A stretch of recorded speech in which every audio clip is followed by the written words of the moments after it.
The 1930s was the start of the golden age of Hollywood. Many classics were made, stars born, but we're not here to discuss stars and glamour. What we're here to talk about is Universal Horror. Universal Studios was churning out gothic classics of gods and monsters in this decade. Paramount chimed in too with an Oscar winner for Gothic Horror. Things are looking bright in this boom for the genre. In today's video, we'll look back at the films that best fit the genre of Gothic Horror in this decade. So now it's time for the 1930s to show us their best Gothic Horror films.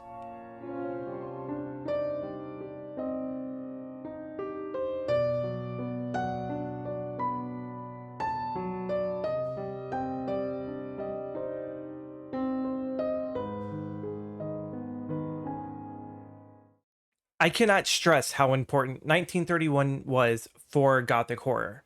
Released on Valentine's Day, this entry sinks its teeth in you.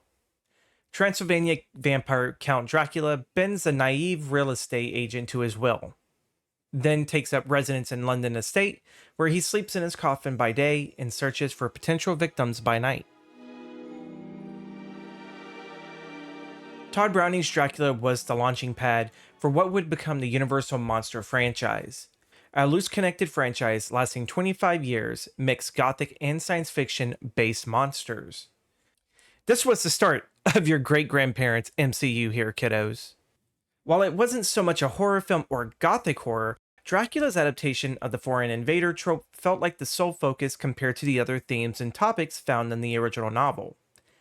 Narratively, it's a bare-bones adaptation of the novel, with a few iconic moments given to us by the film's legendary lead, Bela Lugosi.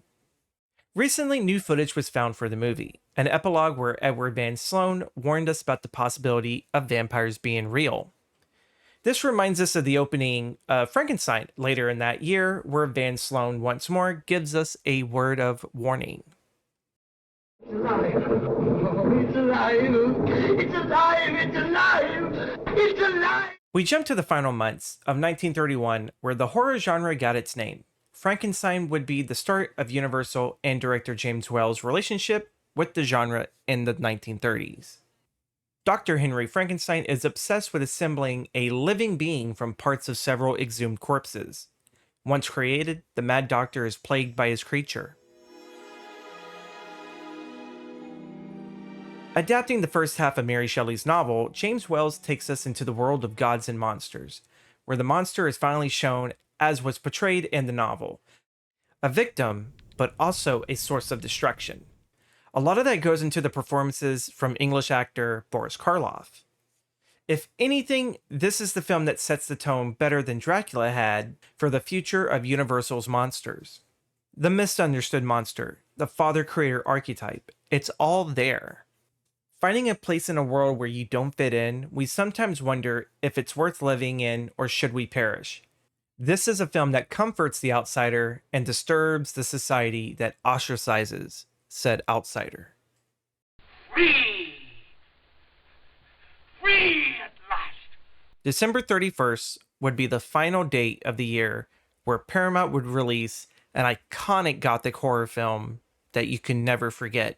Testing his theory that in every man dwells a good and evil force, the reserved Dr. Jekyll develops a formula that separates the two, turning him into a violent ruffian named Mr. Hyde. Of all the Dr. Jekyll and Mr. Hyde films I've watched so far in the series, Paramount's take on the IP left me shocked at its production value and themes. Dr. Jekyll's experiments weren't solely psychological. There is a belief in awakening something spiritually inward. This Mr. Hyde wasn't the typical shadow of oneself from psychology.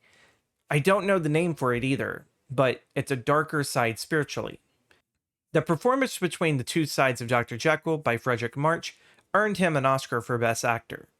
It's become one of my top favorite adaptations, next to I, Monster and Edge of Sanity.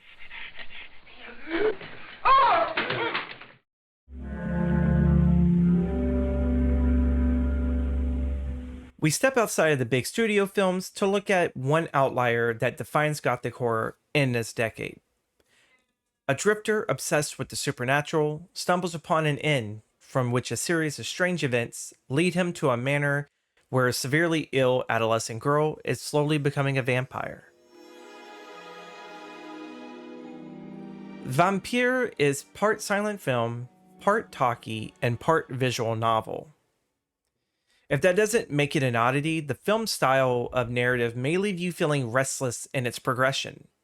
Vampyr feels like an endless, lucid dream, where information is brought out in fractured elements.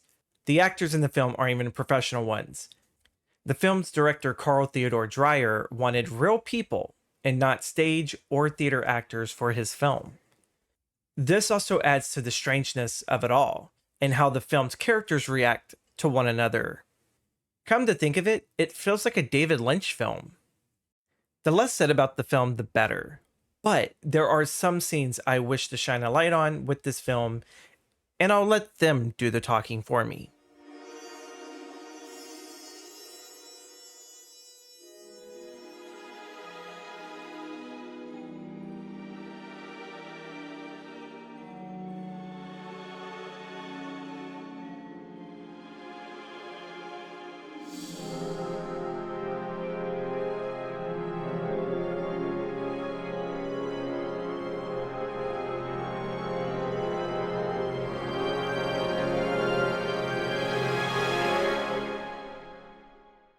Before we get to our final film, here are the runner-ups on our list. See, you're blaspheming. On the contrary, my dear Rebecca, I was merely telling your wondering guests.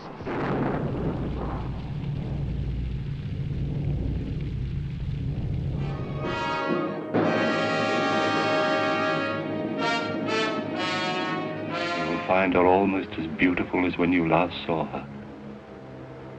She died. Something's the matter. My eye.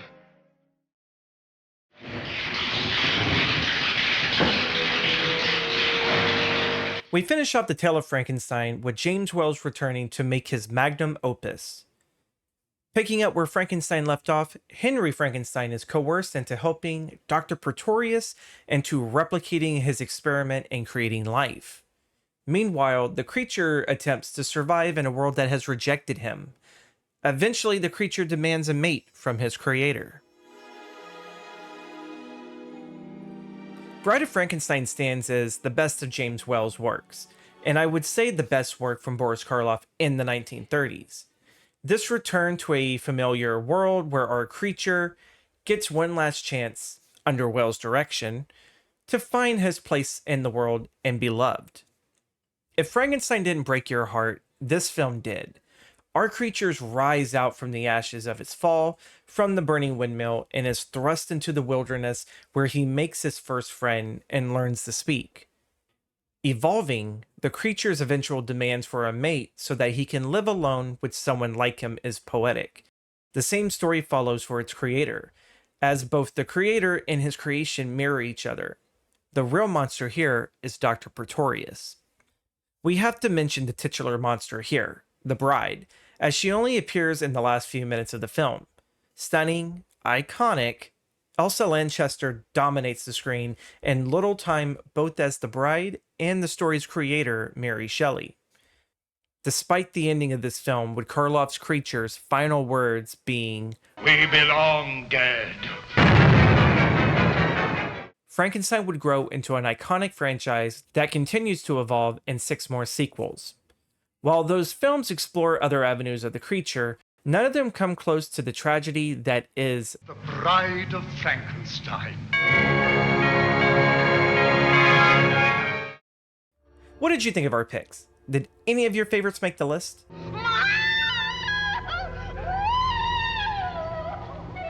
If not, share your list of the best Gothic horror films of the 1930s down in the comments below. Don't forget to like, comment, and subscribe to see more of our videos. You can also join our YouTube membership and become a film student to get our videos early. Thank you for watching.